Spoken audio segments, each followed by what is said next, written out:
Good morning, everyone. Welcome to the regularly scheduled meeting of the Board of Public Works for today, Friday, November 22nd, 2019. Commissioner Garcia, James, Davis, and Caloza are present. President James, you do have a quorum.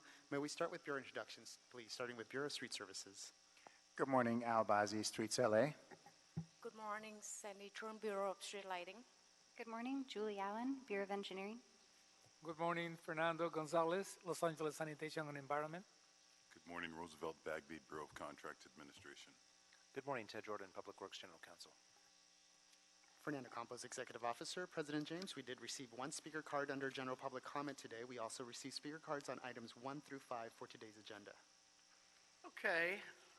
Welcome to everybody. A lot of familiar faces today from our bureaus, which is nice to see.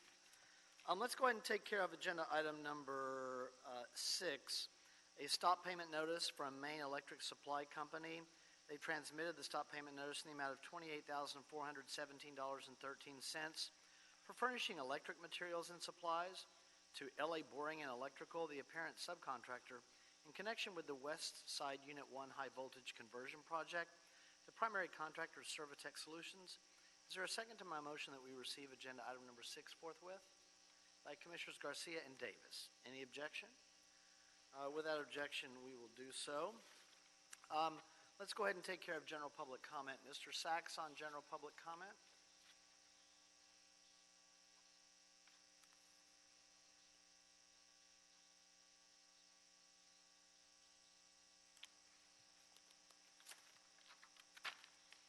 Good morning.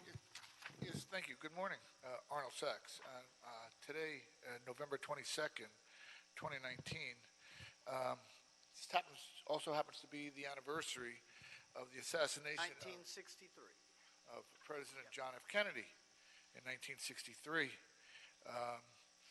And it's interesting that a lot of people actually, this is going to be really strange, think he was a great president. And he was probably somewhat of a great president, but he also showed the power of television, because he beat Richard Nixon in debate, and Nixon came off as somewhat, I guess, a shadowy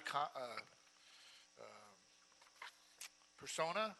And what's interesting about that is in 1968, Humphrey was going to debate Nixon, and they told Humphrey not to debate because it would make him look bad.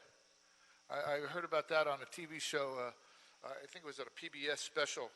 And that's somewhat fascinating because Nixon lost because he looked so bad in a TV debate to Kennedy.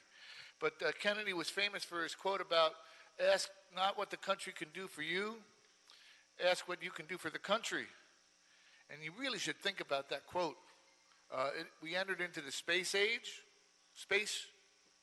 race, and kind of left behind the human race because of John F. Kennedy and that quote. Ask not what your country can do for you. Don't ask. Ask, just volunteer. It changes the whole spin on that conversation. And what really makes him special is his relationship he had with Kenny Hahn in Los Angeles. Because Kenny Hahn recognized what that meant and in 1960, and took some steps to take away some powers of the city government and the county government. 2 minutes. So be. Yeah, we'll do that too. Thank you, Mr. Sachs.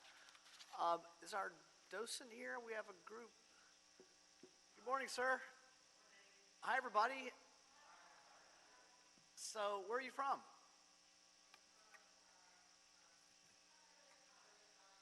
Oh, great. Well, welcome from East Los Angeles College. Thank you for being here. So, I think the council's on recess this weekend. We're the Board of Public Works. We meet every Monday, Wednesday, and Friday morning. Second largest department in the city of Los Angeles, and we have many bureaus and divisions. It's the city's infrastructure department in many ways.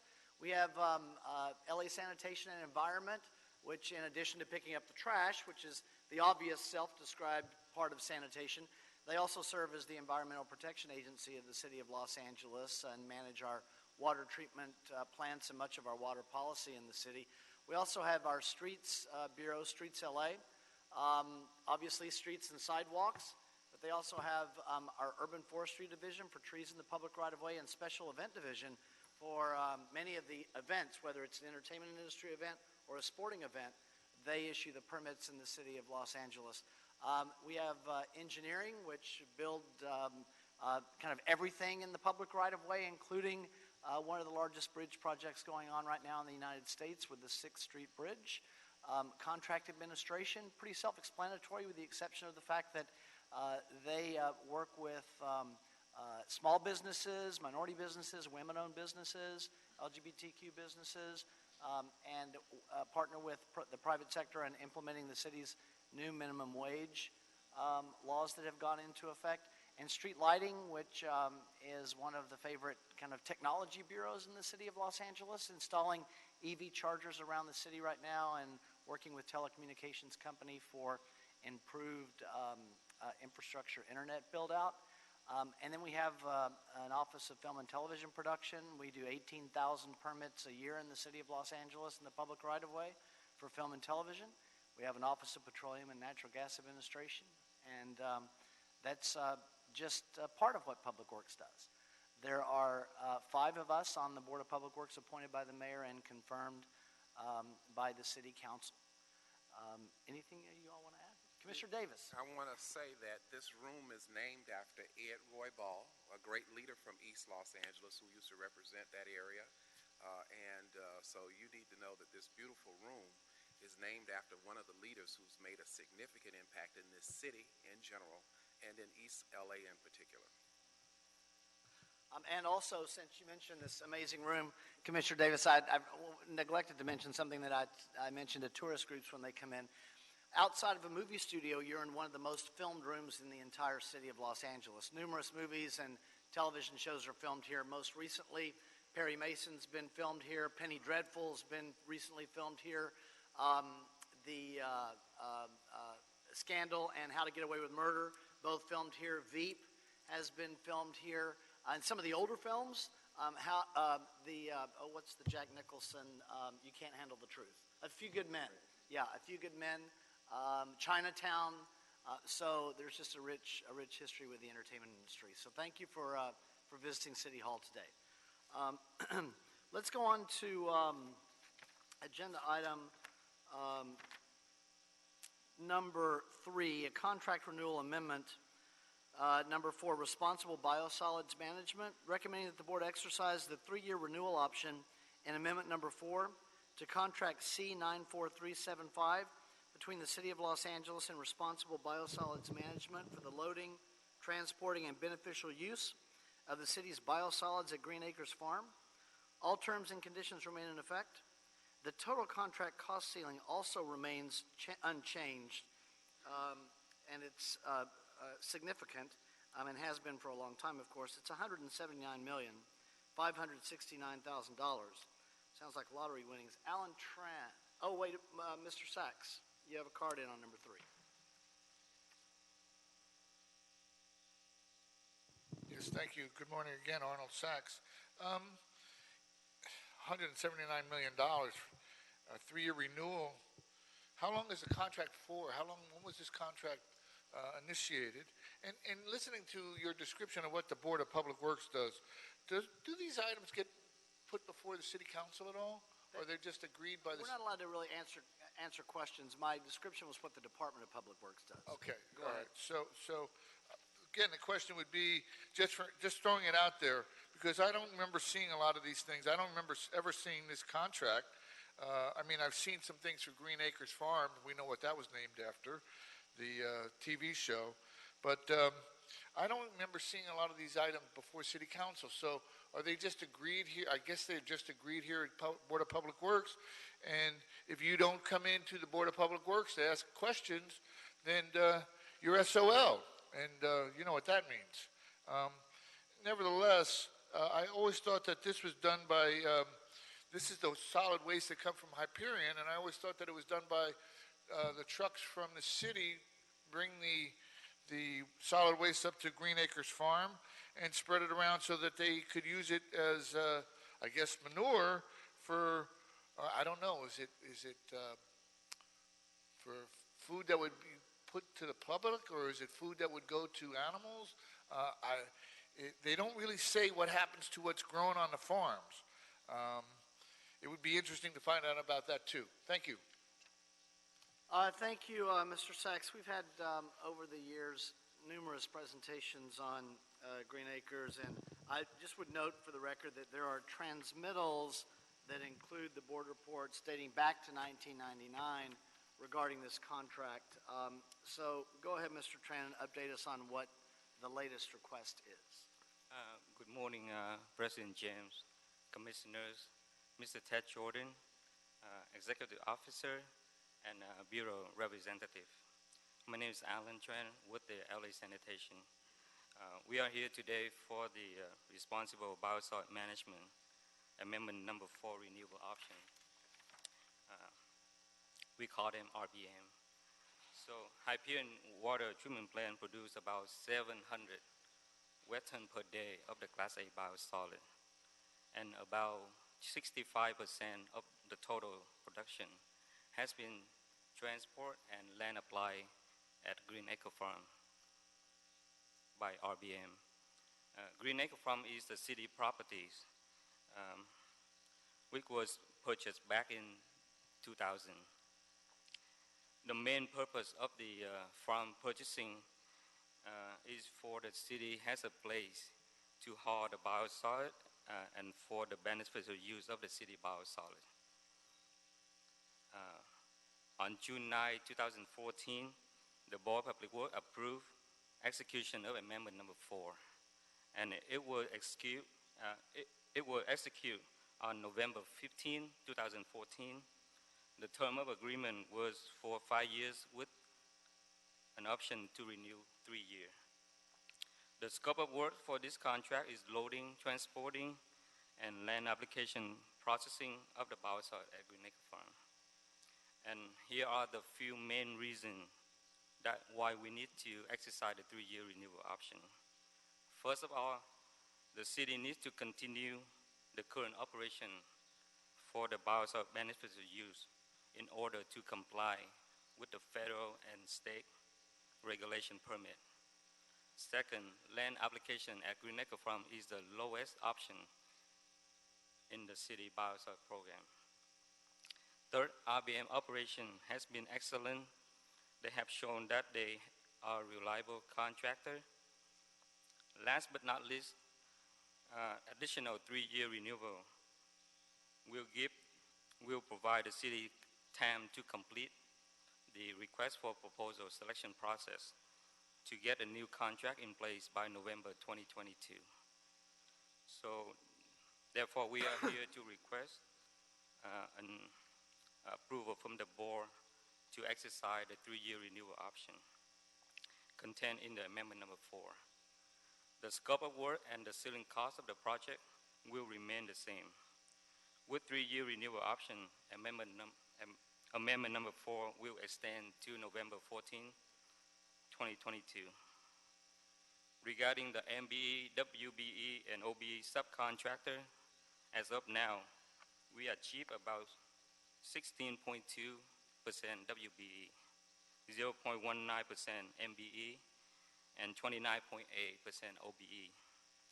The pledge percentage of WBE will increase to 20% by the end of the contract term, November 2022. And that concludes my presentation, and thank you so much for listening and your consideration. Thank you, sir. We'll start with Commissioner Garcia. Thank you, President James. Quick question. You have on your report, and it's just really basic, PRD, review by PRD. What does PRD mean? That's a project review by director. Oh, okay. And it didn't require that, I think, is what I read? Yeah, because this is the 3-year renewal option. Okay. Yeah, so it did not require Okay. PRD. Thank you. Great, thank you, Commissioner Garcia. At the end of the 3 years, Mr. Tran, we will send out the RP maybe sometime next year, and we're gonna get a new contract in place. So this is the last of our options. This will be the only and the last.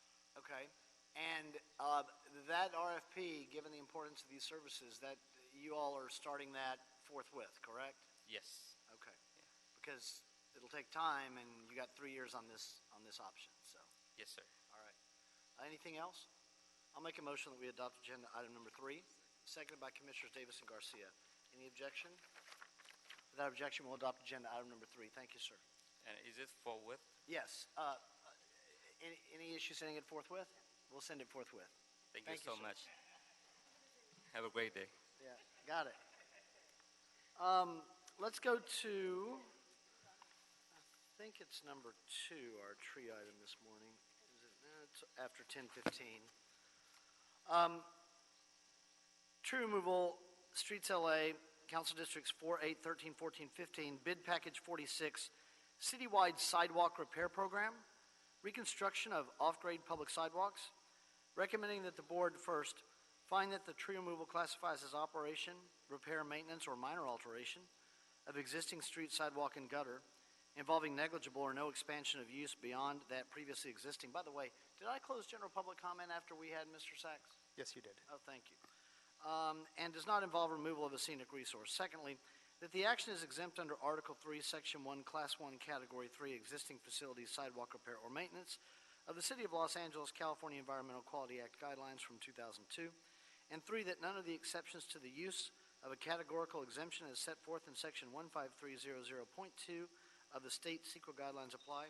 Secondly, review and approve the tree removal permit request for the removal of 12 street trees, which includes 1 camphor tree, 1 black mulberry tree, 1 silk oak tree, 1 modesto ash tree, 2 weeping bottle brush trees, 2 chamois ash trees, and 4 Indian laurel, those are ficus trees, for the reconstruction of off-grade sidewalks and curb ramps, the installation of those curb ramps. Tree replacements are required. Mr. Sachs, you have a card in on number 2.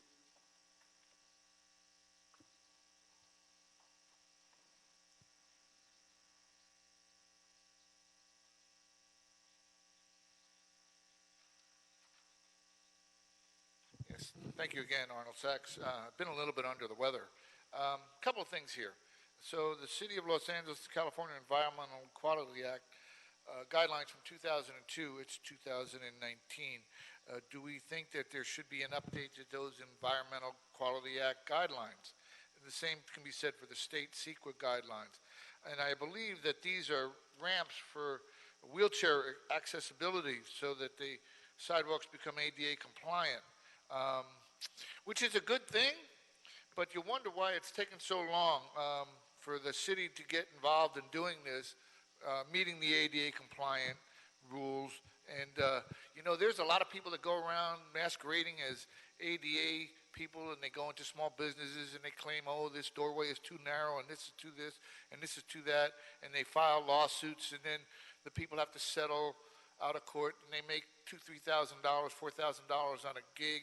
It's pretty good money, but nobody files any lawsuits against the city for having negligible sidewalks that are not wheelchair accessible. And then again, you come into the sidewalks that are in the middle of the street, essentially not at a curb or a gutter, but walkways in front of houses that people can't. There was just a guy in the newspaper who his wheelchair tipped over. What is going on with those sidewalks? Where do they meet the city's CEQA guidelines from 2002? We need to have some answers from City Council. Thank you, Mr. Sachs. I have a card from Victor and Esther Aguilar.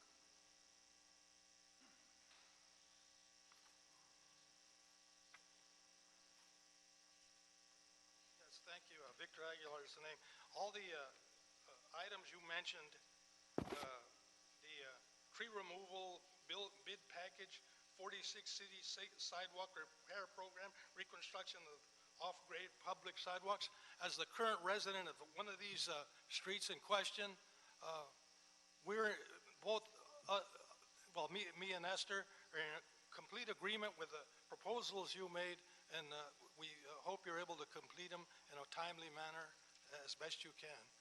That's all. Great, thank you, sir. Thank you. Hope your team wins on Monday night. Well, it's a tough one. I know it.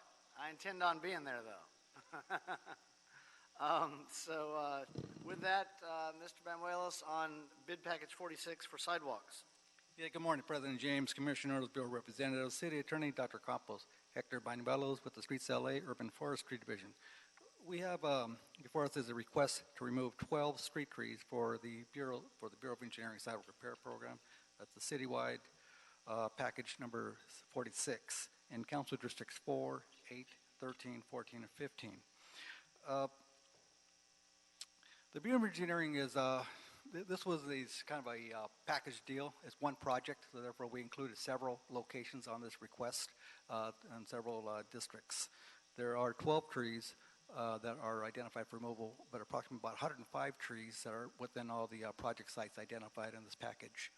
So there are several trees going to be retained as a result. The trees identified for removal, there are 8, or actually there's 9 of them that are in pretty bad shape. They're dying, diseased, and they should probably be removed just for that reason alone. Anyway, right. And there happens to be sidewalk repairs adjacent to there, which would further decline and cause the trees to die eventually or fail. There are 3 trees that were identified as mature, large trees, worthy of retaining. However, we reached out to the Bureau of Engineering to seek if there was any alternatives to retain the trees in place. The Bureau of Engineering informed us that there were not any feasible alternatives available due to the site conditions and other infrastructure there. And so therefore, the trees unfortunately have to be removed. And so therefore, it's just 12 trees to be removed altogether. If approved, there will be 24 trees planted, 24-inch box-sized trees planted adjacent to the locations where the trees are being removed. And the tree will be watered by Streets LA once the contractor planted the trees. The council districts, respective councils, have been notified. The Community Forestry Advisory Committee and Department of Neighborhood Empowerment were informed of the tree removal permit request.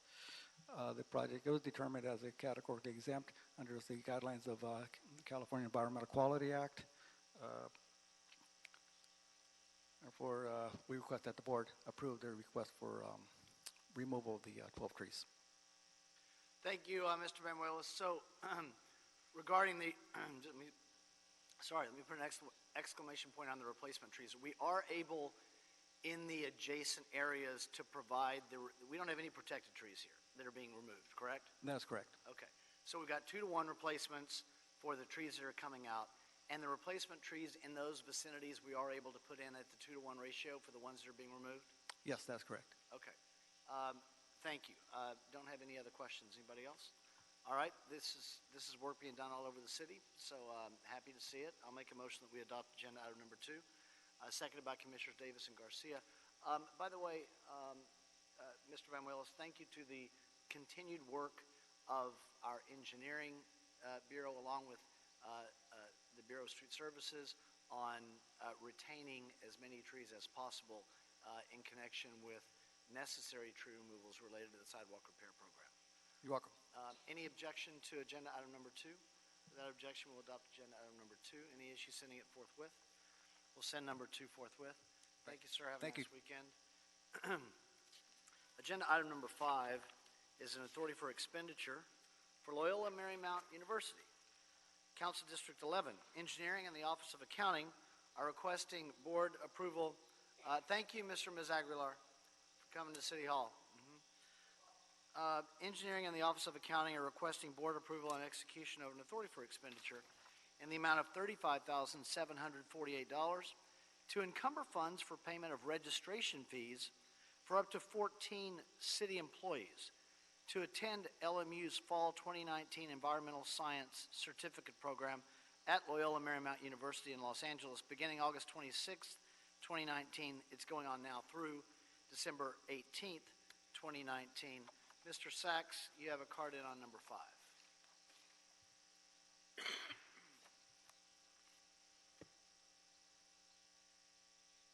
You know, if you sat a little closer, you'd save everybody in the room a little time. Just a thought. I once said that in the County Board of Supervisors.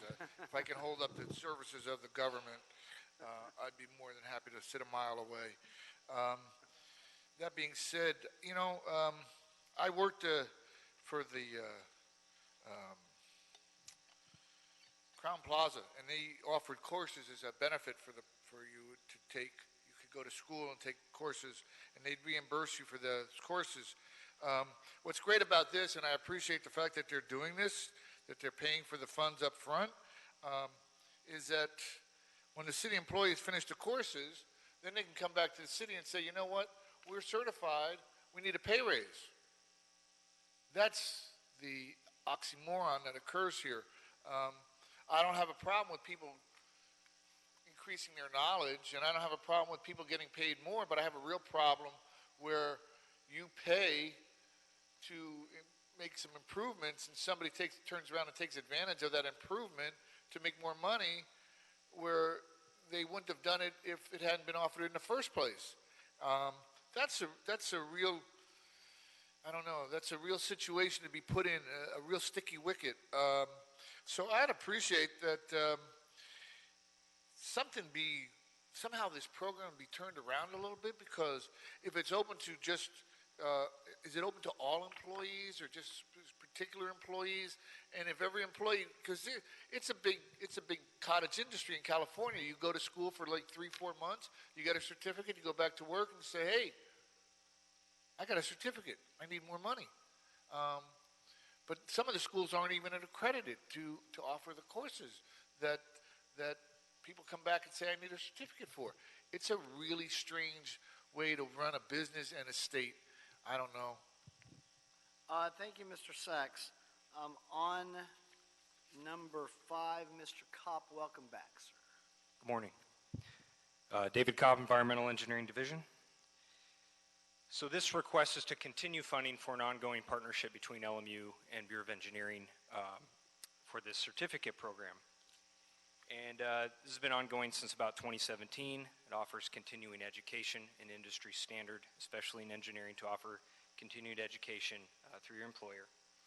With a focus within civil. Civil engineering is so broad, but within public works in particular and the Clean Water Infrastructure Program, environmental engineering is a somewhat specific part of civil engineering, but super important to public works.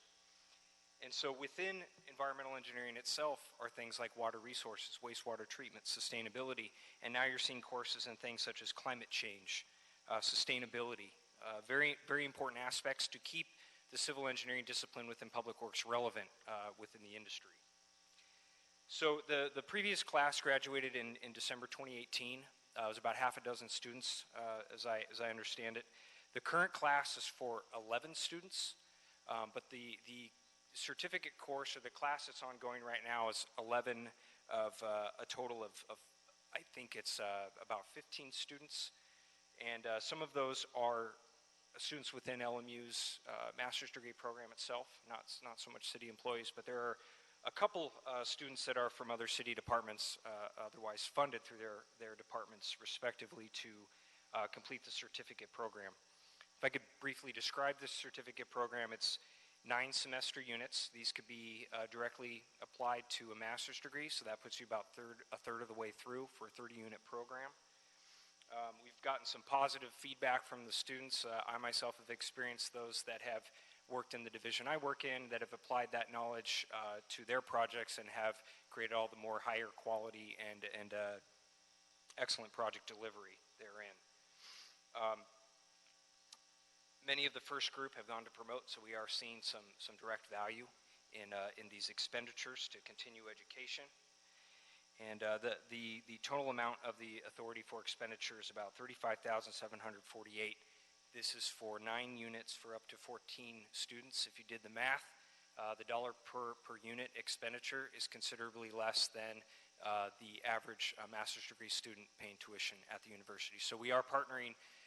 There's sort of a mutual benefit because there's a networking aspect. The success stories that the Bureau of Engineering can share in turn result in a higher enrollment rate into the program from LMU, and then also the students from Bureau of Engineering and other departments are able to increase their networking, which is inherent with any master's degree program. And that summarizes the request. This isn't limited to just the civil engineering classification within Bureau of Engineering. It extends also to mechanical engineering associates, electrical engineers, architects. These are courses that benefit all walks of life within Bureau of Engineering. Thank you, Mr. Kopp. Sounds good to me. Commissioner Davis has a question.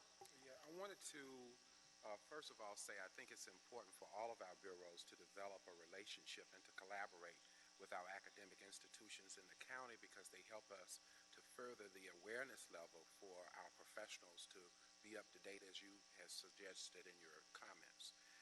In terms of the selection of the students who matriculate in this program, how do we go about choosing the 11 students, for example, with this particular program?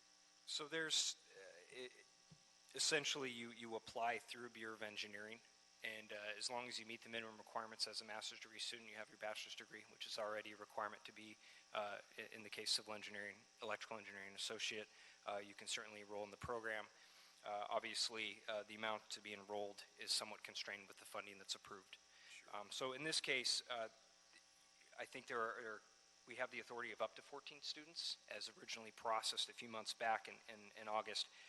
But from BOE, we have 11 students. Should mention about 50-50 male-female. There's 6 female students, 5 male. And so there is opportunity to extend the certificate program to others. So the requirements internal to BOE are not stringent in any sense. Typically, if you've made it as far as the civil engineering or any engineering associate classification, you can certainly qualify to enroll in the program. Great. I think when we look at the choices that our employees have, when we think about both private industry and public sector, we have to be able to keep up with some of the skills and knowledge and training that they're doing in the public sector. In the private sector, we have to be able to equally be able to provide some of that in the public sector. So I support this effort because I do think overall it will help us develop a stronger employee, thus a stronger engineer coming out of our departments, our bureaus. Absolutely. So thank you for this proposal. Well, that sounded like a motion from Commissioner Davis. Yes. So seconded by Commissioner Caloza. Any objection? Without objection, we'll adopt agenda item number 5. Thank you, sir. Thank you. Any issues sending number 5 forthwith? We will send number 5 forthwith. That takes us to number 1. Agenda item number 1, Council Districts 1, 8, 9, 10, 13, 14, and 15, task order solicitation. What?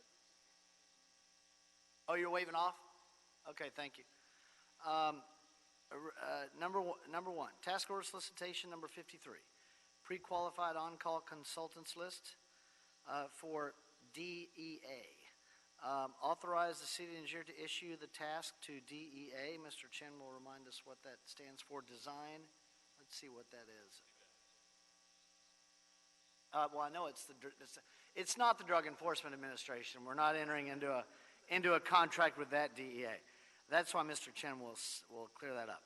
Authorize the city engineer to issue the task to DEA, contract number C115233, from the street program's pre-qualified on-call consultants list to pre-design and design services for various street projects in task order solicitation number 53 with a budget authority of $2,009,464.88, which includes contingency, and this is obviously a number of projects around the city. Mr. Chen, Mr. Sachs waved his card, so Mr. Chen on number 1. Good morning, Steve Chen with the Bureau of Engineering.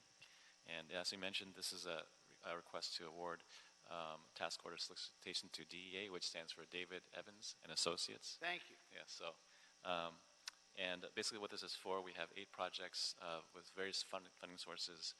We have some grant funding sources, such as the Affordable Housing Sustainable Communities Grant and the Express Lanes Toll Revenue Grant from Metro. We also have some local sources like Measure M and from Senate Bill 1. And these are just projects that include addressing street damage, flooding issues, making curb ramps compliant with the ADA requirements, addressing pedestrian access issues. And so basically we issued the task order, we received 3 responses. We deemed that DEA was the most qualified for this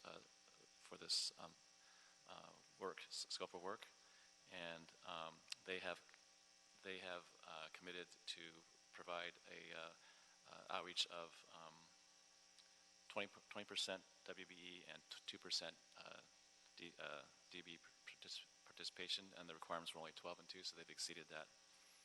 And so with that, I would recommend that we award the task to DEA. Thank you, Mr. Chen. Mr. Jordan. putting a few projects together on this toss. Is the procurement process okay with you? Yes, I have no issues and concur with the staff's recommendation. Okay, just want to make sure that we're clear with the city attorney's office on it. Any questions? I know the council offices are excited to get these done. Commissioner Davis has made a motion. I'll second it. Any objection? Without objection, we'll adopt agenda item number 1. Thank you, sir. Thank you. Any issue sending number 1 forthwith? We'll send number 1 forthwith. Agenda item number 4. Contract renewal amendment number 1 and a budget increase for the Clean Harbors Environmental Services Incorporated, recommending that the board approve and forward the report with transmittals to the mayor and the city council with the request that the Board of Public Works be authorized to execute amendment number 1 to the personal services contract with the Clean Harbors Environmental Services Incorporated to increase the contract ceiling from $53 million to $126 million. Obviously, that's doubling it. Actually, it's not doubling it. That would be $106 million.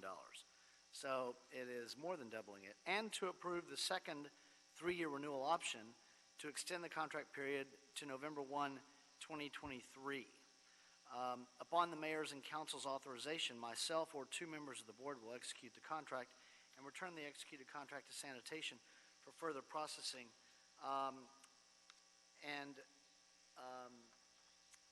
Mr. Sachs on number 4.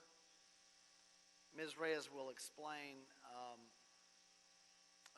what the Clean Harbors contract is for. These are critical services in the city, but go ahead first, Mr. Sachs. Yes, thank you again, Arnold Sachs.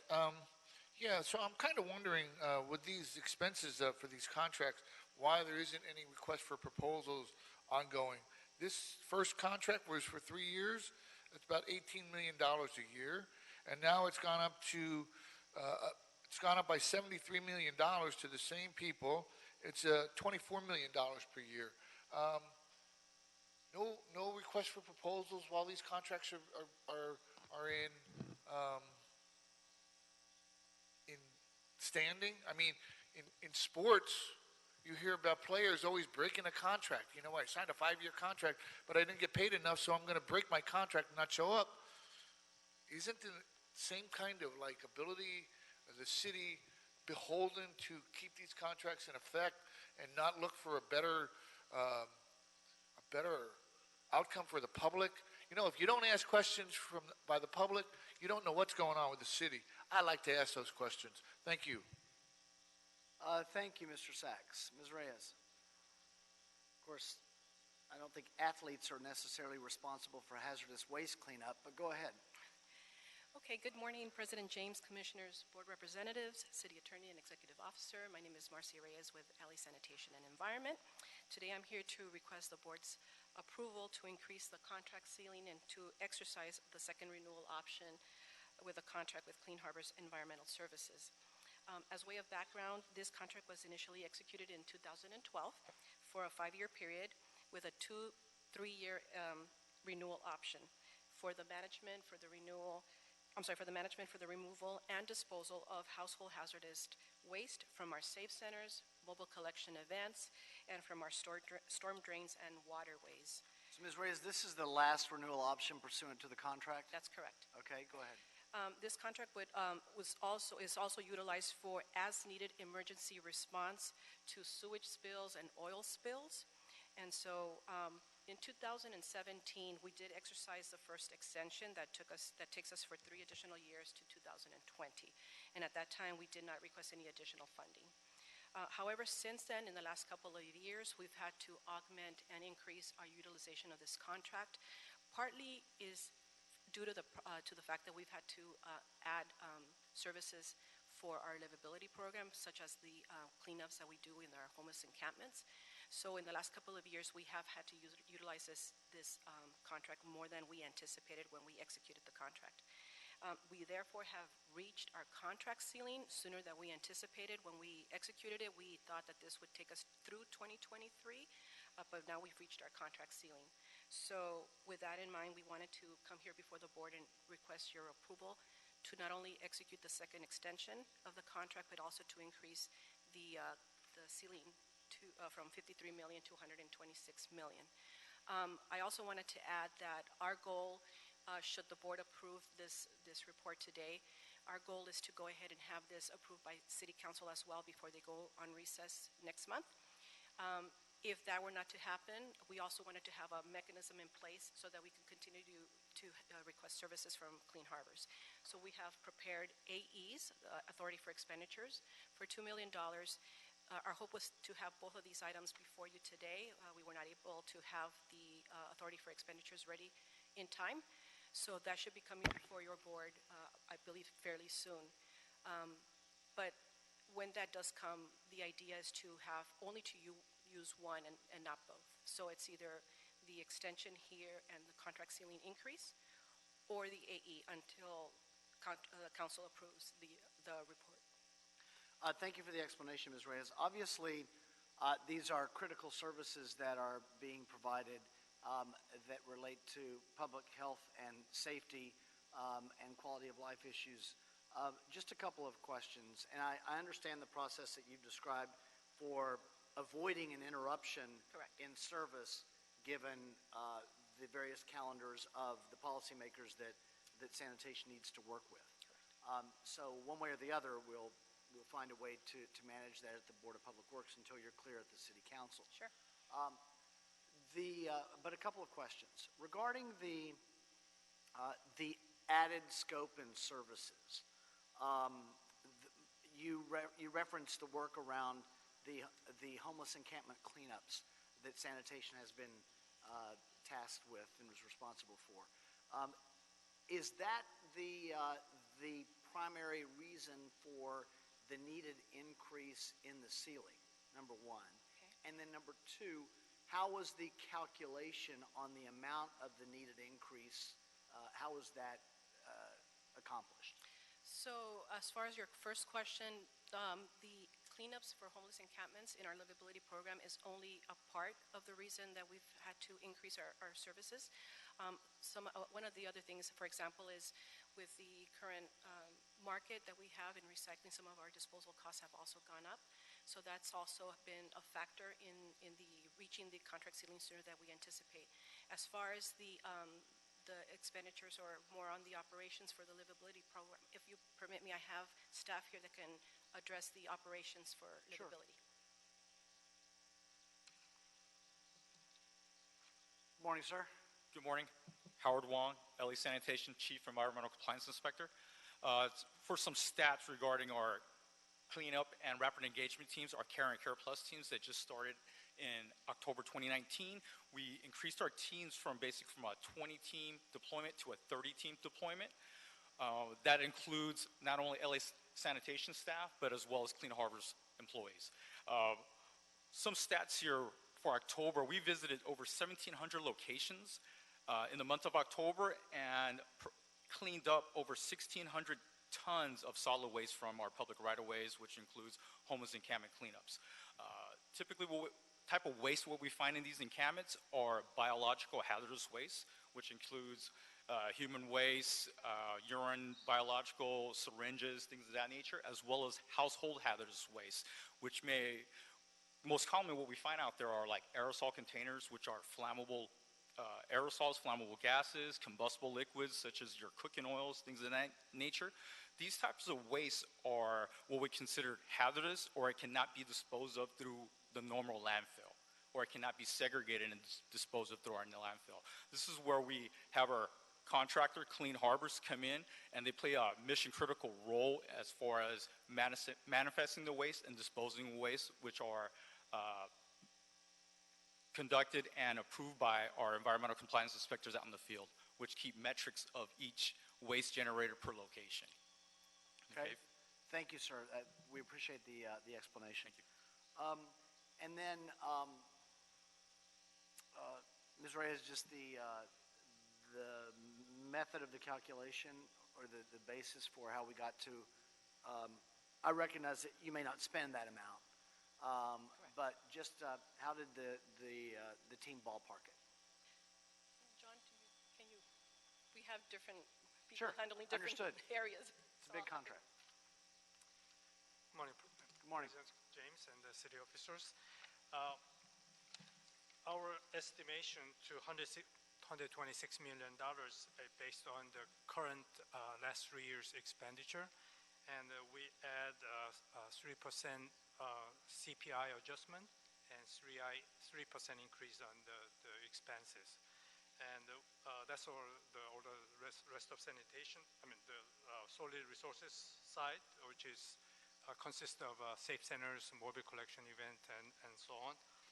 And the livability section, we add 10%, which is 3% is CPI adjustment. And any other sanitation is a 4% increase. So it came up to $126 million. Thank you for the explanation, sir. Appreciate it. We'll start now with Commissioner Caloza. Thank you, President James. First, thanks to Marcy and John for the briefing the other day. I really appreciated it.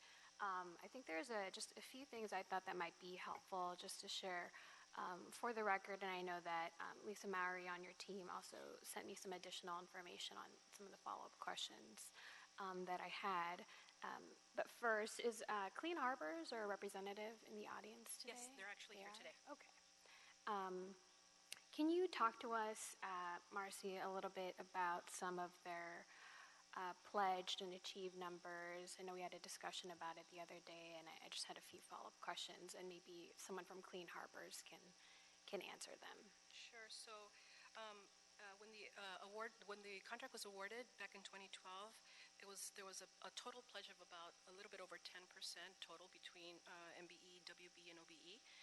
Currently, they've exceeded that. They're currently at about 14%, a little bit over 14%. And with this new amendment, I have a total of about 12% for the pledge that is being pledged by Clean Harbors. And then just the breakdown, and I made my own chart following what John had in our briefing, but some of the numbers from what they're pledging in this new contract amendment and what they actually ended up achieving up to this point is lower, correct? Yes. Okay. Can you name which ones those are? So it's from currently what we have right now to the amendment. There's a slight decrease in MBE and WBE. And I think that the numbers I have, the new pledge amount for MBE is 8.49. Their achieved right now is 9.74. And for WBE, it's a pledged amount of 2.42. And then the achieved amount right now is 3.43. Correct. Do you know, or maybe Clean Harbor can answer directly, what outreach they did to get to this lower amount for these two specific numbers? I ask only because it's such a substantial amount that we're increasing the ceiling by, and we really want to make sure, as I'm sure my colleague, Commissioner Davis, just to put an exclamation point on a point that he likes to make all the time, to make sure that we are constantly improving these numbers and making a good faith effort to expand who participates as subcontractors. I'd like to invite Clean Harbors to respond to those questions. Good morning, and you can just add your name for our record since we keep a recording of all of our meetings. Good morning. My name is Tracy Linton. And Javier Manzano. So part of the work that we do with Clean Harbors, as has already been mentioned, there's different groups that kind of support different parts of the environmental program for the city. Some of the subcontractors that we use that are part of the OBB, the MeeBee-Weebies as we call them, it's very defined as far as the type of work that they support with us. So primarily, a lot of our expenditures for the city are, the biggest expense is going to be stuff that is directly controlled by Clean Harbors as far as disposal, transportation charges. Those are the types of items that we cannot subcontract. The subcontract that we do support a lot of is additional labor for the safe centers. We partner with IQ Environmental, who provides a lot of labor. There's a lot of specialized training involved in that support. And so that expenditure is probably going to remain fairly fixed because those costs don't really change much. Also, our other expenditures tend to revolve around supplies that are used. And another one of our partners is our vendor that provides all the containers and the PPE, as we call it. And again, that tends to be fixed. Where we see a lot of potential movement is one of our other subcontractors through our, what we call our field services division, which supports a lot of the field work, the emergency responses, and that's a women business-owned entity, enterprise, Ocean Blue, and that's where there could be fluctuation just depending on the needs of the city. Anything you want to add? The volume increase of the homeless encampments has increased the amount of labor, and that has made the dollar amount go down. However, we're working with Ocean Blue to expand their labor pool so that we'll be able to use them more for the homeless encampment work. Thank you for that explanation. Yeah, I just noticed it was, I was a little disappointed to see that some of your pledge numbers went down when you actually achieved greater numbers up until this point. And like I mentioned, because the contract ceiling is now more than double than the original amount. That's an additional $73 million. We're really hoping to see a greater participation in your minority business enterprise and women business enterprise numbers. And just a quick comment, on your listed subcontractors, I think there's a few here, two that weren't utilized, and they are both minority-owned business and a women-owned business. And so it didn't look like you utilized them in the very long duration of your current contract up until this point. And I think the pledged amount is, you have them listed, but I don't know if you're going to use them. Is there a reason why that they weren't utilized? Yeah, so I know one is Miranda Logistics, and what they do is large transportation of large soil cleanups. We haven't had any large soil cleanups of the city since the contract renewal, so we couldn't use them because that's all that they do. But if there is one, we will definitely use them. Thank you for answering those questions. And I have additional questions for LA Sanitation. I know one of the items that we discussed in our briefing was the accounting piece of this, with the $73 million contract amendment. The new total is obviously $126 million, and in the accounting piece of it, in the board report, about $4.5 million was accounted for. And I just wanted to get your explanation. I know Lisa sent me something, but I do think it would be helpful for the record. Why is it only $4.5 million is accounted for in that new $70 million contract amendment? So you are absolutely correct. Funding for this coming year has been identified. One of the things that we wanted to do is in the coming years, we also want to identify funds in those years. Part of it is we do get a grant for, from the used oil. That's an annual grant that we get. So once we get that money, we would be using that money in that particular year. We also get revenue from our e-waste, from our electronic waste. We also get funding from the county. The county of LA also participates in our safe centers. The residents of the county use our safe centers, and so we also get revenue from them. So there's a lot of revenue streams that we get on an annual basis, and so that's something that as the money comes in, we will be encumbering that money and using those funds. And then there's also some bridge AFEs that could potentially be coming our way. Correct. Got it. And just a follow-up question on the accounting piece. I know a lot of the funds that you identified, and that's in the board report, these are all special funds, correct? Correct. And so since only $4.5 million are accounted for, is there going to be potential for a general fund impact since the rest of the funds have not been identified for future years? There is potential of using the general fund. Our livability program is general funded, so general fund would be part of the funding that would be used for this contract, in addition to our special funds. Does LA San have an estimate of how much that would impact the general fund? I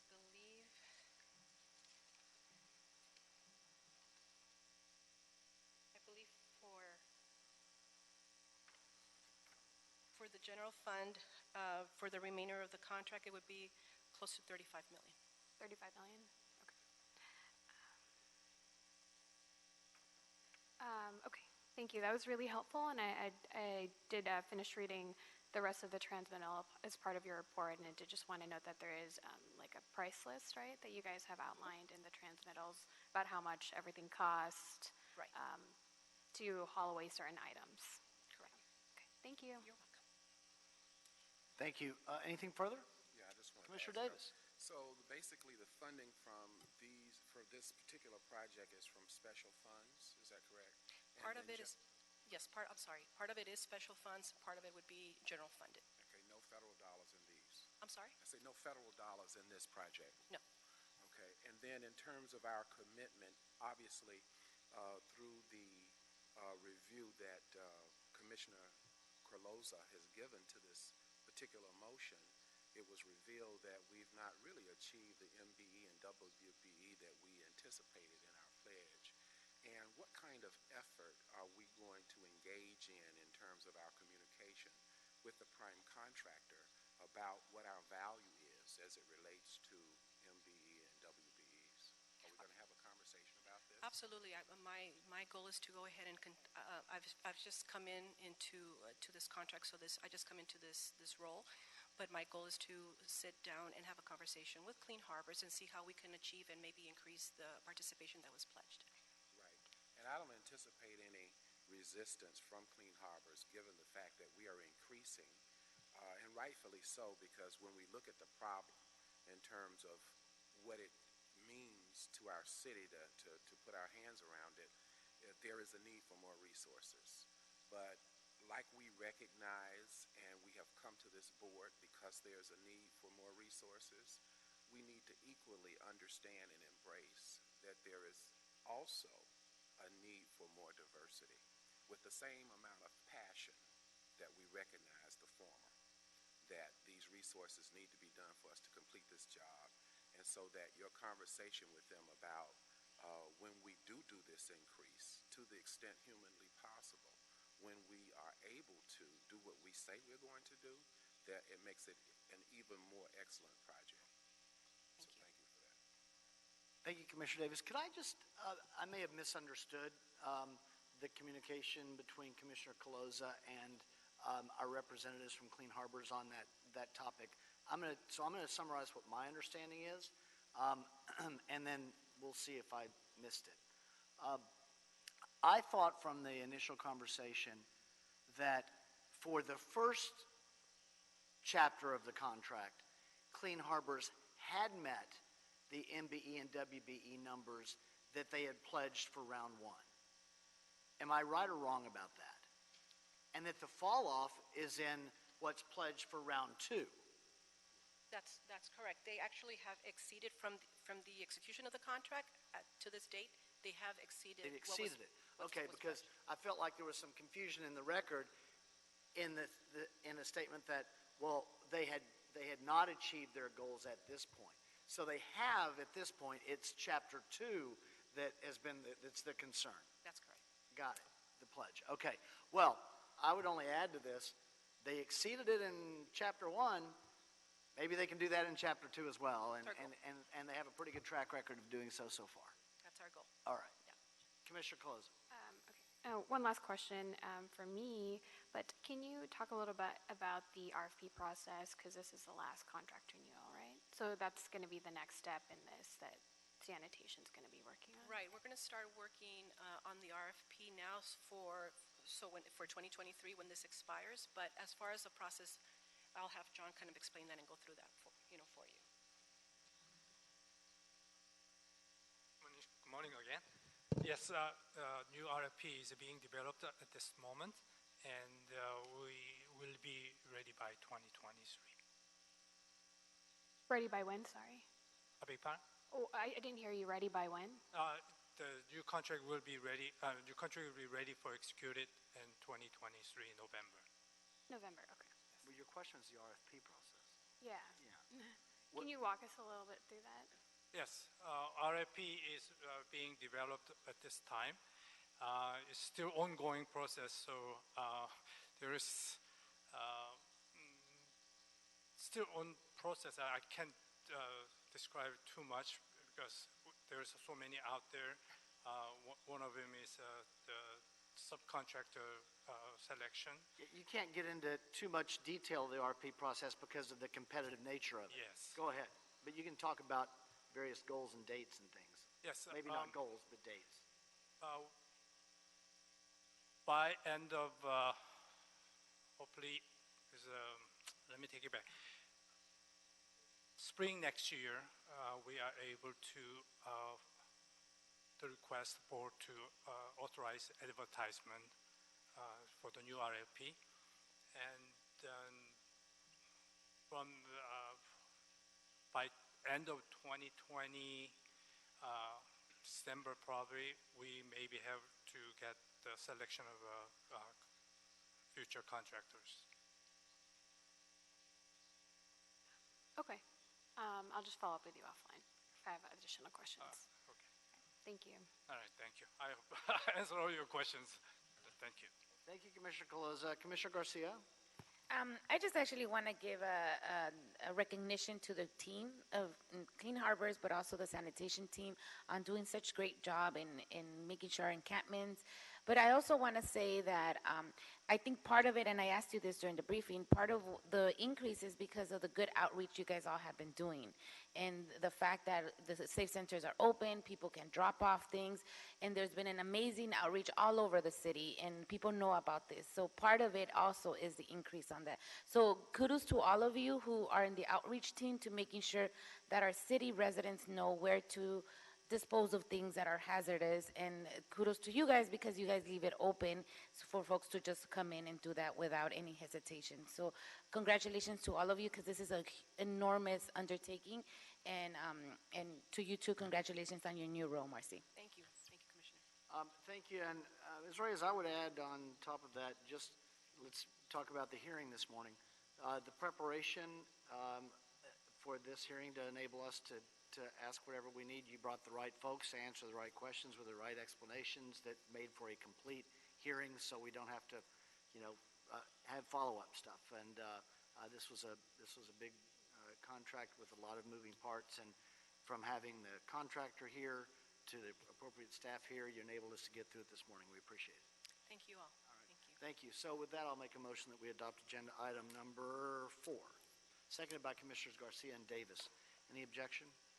Without objection, we'll adopt agenda item number 4. Thank you. May I request that it's also approved forthwith? Yes, you had mentioned that because I know you all need to deal with the council That's right. as well. So that'll be a motion for forthwith. Without objection, we'll send it forthwith. Thank you. All right, thank you.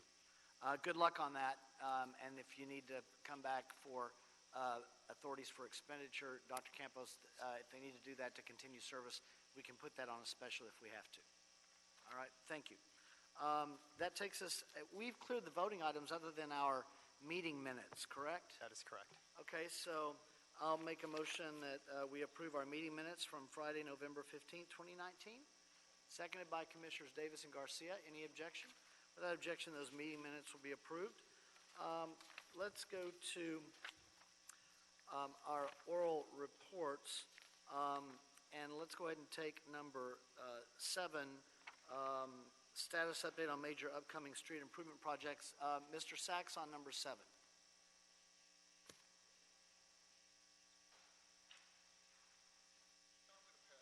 Okay, Mr. Sachs passes number 7.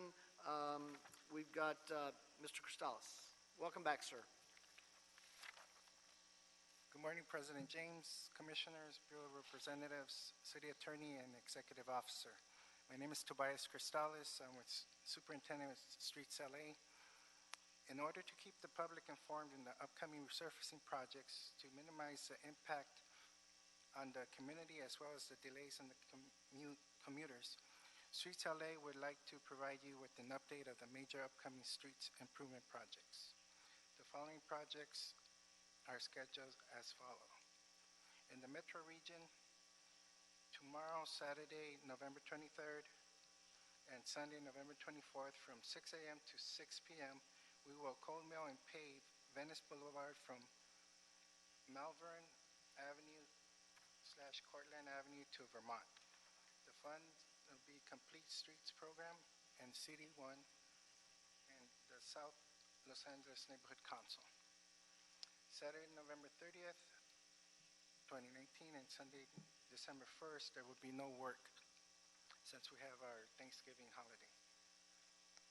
And Valley region, we have Saturday, November 23rd, 2019, from 6 a.m. to 6 p.m. We will be paving Glen Oaks Boulevard from Montague Street to Branford Street. The fund is PPP and CD7, the Pacoima Neighborhood Council. On Sunday, we have a little typo there. It should be Sunday, November 24th. From 6 a.m. to 6 p.m., we will cold mill and pave Polk Street from Gladstone Avenue to Foothill Boulevard. The fund is PPP and CD7, Silmar Neighborhood Council. The press releases were broadcast and work notifications has been issued. Streets LA has coordinated with the council districts to assist with the outreach and stakeholders. We have also coordinated with the Department of Transportation for traffic control assistance. This concludes my report. Thank you, sir. Any questions for Tobias? Mr. Cristales? No questions? Thank you, sir. Thank you. Appreciate it. Have a nice weekend. Agenda item number 8 is our status update on engineering's strategic plan. Mr. Sachs on number 8. Yes, thank you. Good morning, Arnold Sachs, and let's close with a flourish here.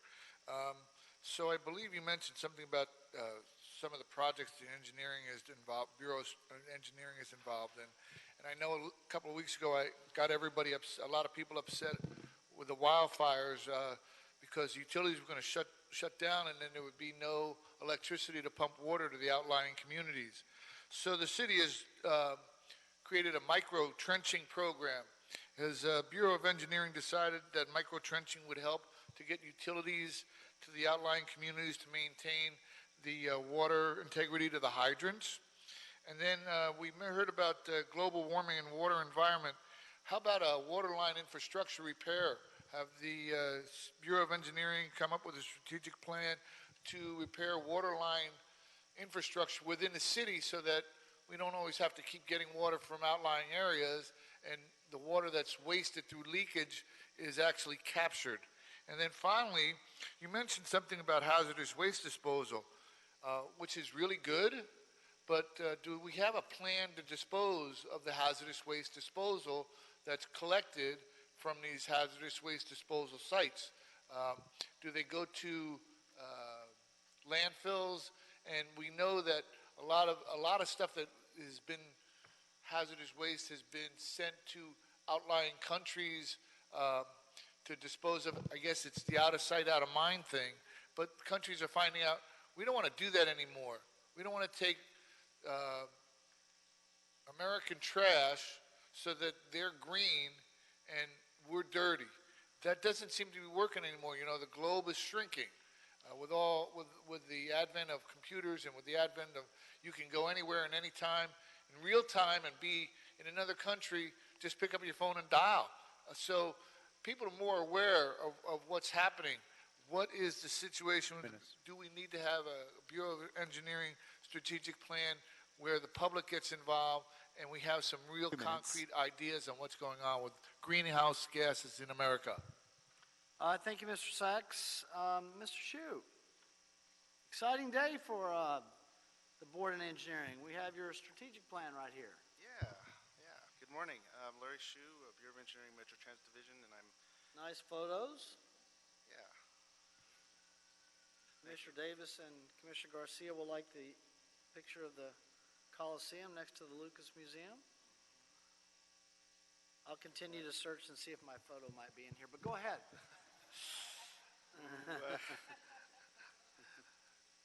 All right. This is what I want to tell you about today. The strategic plan is actually a very significant effort within the Bureau of Engineering. A lot of Bureau staff are involved and all of management.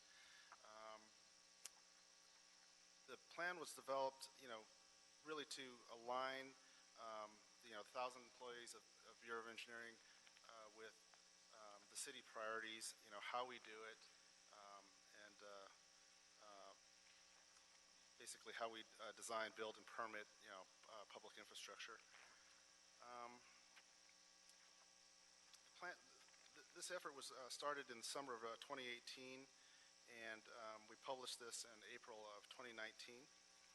And during the development process, we had conducted organizational assessment interviews with a number of internal city stakeholders, departments, and political offices, as well as serving our own Bureau of Engineering. And we had formed, during that time, we had formed a 50-person strong group to discuss the content, what this plan should involve, and what you have before you is the 50-page product of that effort. So since spring or so, actually, let me correct myself here. That's not easy for you. So I just want to highlight a couple things. On the second page, this is a photo of the working group during the plan development of this handout. And on slide 3, I really want to just, this is an excerpt from the plan, really just highlight some words that a lot of effort was spent to craft. That is our mission, our vision, our mission, and our values. So the vision is to lead the transformation of Los Angeles into the world's most livable and resilient city. That's our vision. And the mission is to serve all Angelinos by delivering innovative, sustainable, high-quality services and projects. And the values are equity, creativity, quality, transparency, and responsiveness. So those are our aims.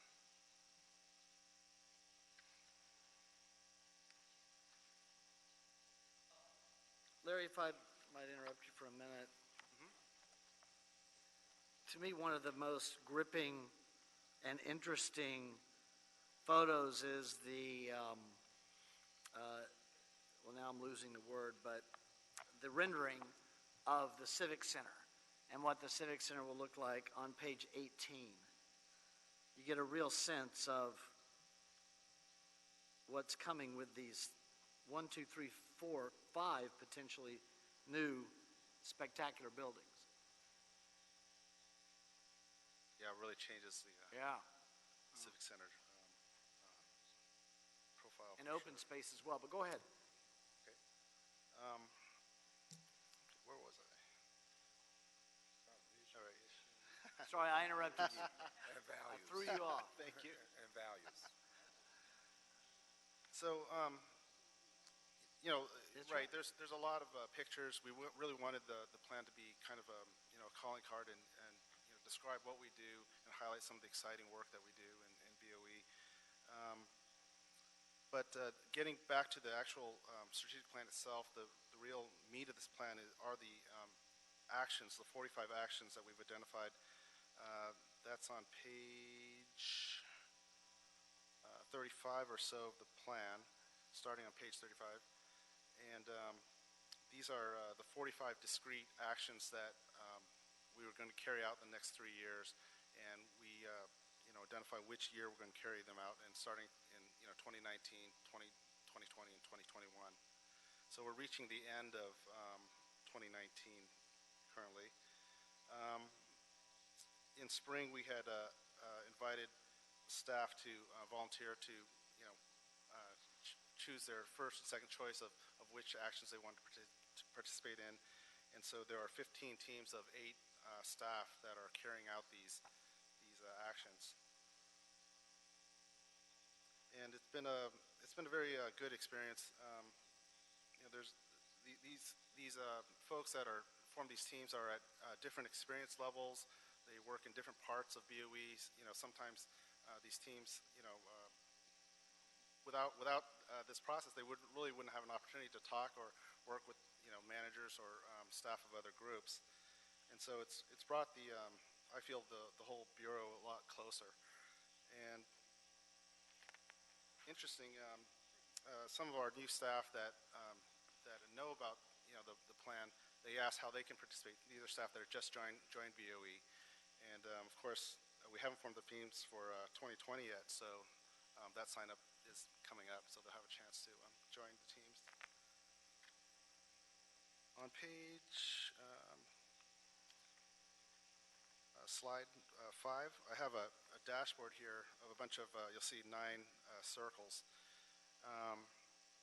In order to make sure that we were kind of like staying on track and getting through these actions in a timely manner and quickly get up and running, we used Microsoft Office 365 Planner. And just to describe what this says, basically green, if you see more green, that means completed tasks. Red is tasks that are behind schedule, and then the number in the middle of the circle are the tasks remaining. And I just took this screenshot yesterday. So, in terms of an overall snapshot of where we are in terms of our 2019 actions, that's where we are. We're doing pretty well.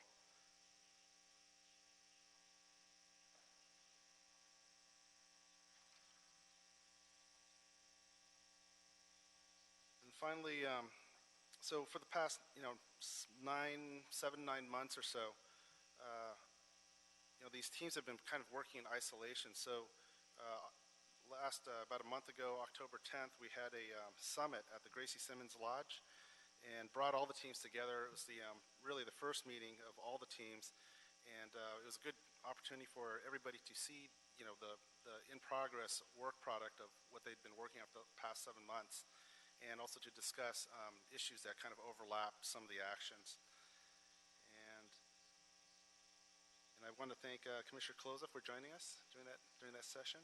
And we also, it was a lot of very short presentations. So we borrowed the clock here from the Board of Public Works, and allowed each team about 6 minutes or so to get through their presentations.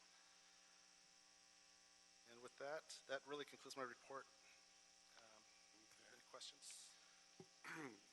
We'll start with Commissioner Davis. Larry, I just wanted to compliment the Bureau on its work and its development of its strategic plan, particularly your vision about leading the transformation of Los Angeles into the world's most livable and resilient city. I think that is compatible with the back-to-basic principles that the mayor has, and perhaps that is what I look for when we look to bureaus and their plans and their vision, is how is it and how does it fit into the back-to-basic principles so that it's consistent and that the boat is all going in the same direction. And so I think you all get an A for that. And then in terms of the values, I think those are equally significant in terms of equity, creativity, quality, transparency, and responsiveness. I find your bureau to be very organized, and I do find your bureau to be very responsive to some of the directions that the Board of Public Works is given. It remains true for your bureau as well as for other bureaus in the Department of Public Works that our biggest challenge, not any indifferent than many other big cities of our size, our biggest challenge remains diversity and inclusion. And so to the degree that we continue to project this outstanding vision, and certainly to accomplish our mission to serve all Los Angelenos, working on the various programs for which we have jurisdiction, we continue to have to deal with, wrestle with, and to embrace ways in which, and this is notwithstanding the rules that we have in the state of California, ways in which we can work in a way to have some growth and development of inclusion and diversity, particularly in contracting as we look at small businesses and we look at emerging businesses and we look at not only those subcontracting opportunities where we're making some progress, but to stretch ourselves to achieve something that perhaps we've never really envisioned as a part of our vision, which is how can these groups grow to perhaps the level we've not envisioned? In other words, how can minority businesses grow to be prime contractors in the city of Los Angeles? And how can we look at joint ventures to help achieve that goal? So again, I will summarize that this is an outstanding plan for our strategy, and as we go beneath the surface. Let us dig real deep to challenge ourselves to look at diversity and inclusion in ways that can be integrated into our strategic plan. Thank you. Thank you, Commissioner Davis. Commissioner Caloza. Thank you, President James. Thanks, Larry, for giving an overview on all the hard work that BOE has put into both your actual strategic plan and also just the recent strategic plan staff summit, if you will, that we had recently. And Larry's being modest, but Larry actually led a lot of the effort in organizing this, which he did, and as well as Alfred Mata, who's here, and Julie also was there participating. Were you there? You were there, yeah. You were there at the summit a few months ago. But I think it's one of the reasons why you guys are as good as you are, because you continually challenge yourself and assess and review and look at where the gaps are. As BOE, as an organization, as a team, you're constantly measuring yourself against your performance, constantly looking at what you can do better, putting a plan together like you always do to really reach even higher goals for yourself. And you're such a critical part of public works, and you really help build the city. And I think another key point that I've made to you guys recently at one of the presentations, but I'll share again, is that you guys are so focused not just on what you're building on the outside, but what you're building in the inside with your team. And that's really important because the summit that we had at Grace Simmons Lodge, everyone volunteered. It was all people who identify themselves as wanting to build up the organization. And I think that can be sometimes a scary question to ask as an organization who wants to volunteer to put together this plan, because you're not sure what the outcome's going to be from your team, but it was an overwhelming response, and everyone there was so excited to, again, continue to make BOE even better. So I commend you guys. I look forward to seeing what awards you win next year to replace what's in your signature lines. I know this year was the Mayor's Gender Equity Awards. I'm sure it'll be something else next year. So congratulations, and we're so proud of you guys. Thank you, Commissioner Caloza. I only add, I look at the pictures. I mean, I eventually get down to reading some words, but I do, look, I think I like it. Good job, Alfred. Good job, Larry. I may have another comment or two for you guys offline, but I said pictures because if you look at the cover, very strategically thought out, you got the 6th Street Bridge under construction on the cover. And you get a real sense, you can start to see, granted, this is frozen in time, April 2019, but it just demonstrates what a significant feat and project the 6th Street Bridge is. And it's also well organized, and it's easy to read, which is good for me. And it's structured, and it helps explain what you all do and what you do well and what your priorities are, and all of that. So it's what a strategic plan should look like. Thank you. I really can't take credit for a lot of what's here. Just doing my job. As I said before, the actions are really being carried out by the teams, and there was a lot of effort on the part of a lot of people to put together this plan. But on behalf of them, thank you. I think Commissioner Caloza and I were both fortunate enough to have been interviewed for the process, and we appreciated the collaborative nature of what went into this as well. So thank you all. So the oral report with no other questions, the oral report will be received. And Dr. Campos, have we cleared the desk? Yes, you have. Okay. Then we are adjourned, everyone. Have a nice weekend.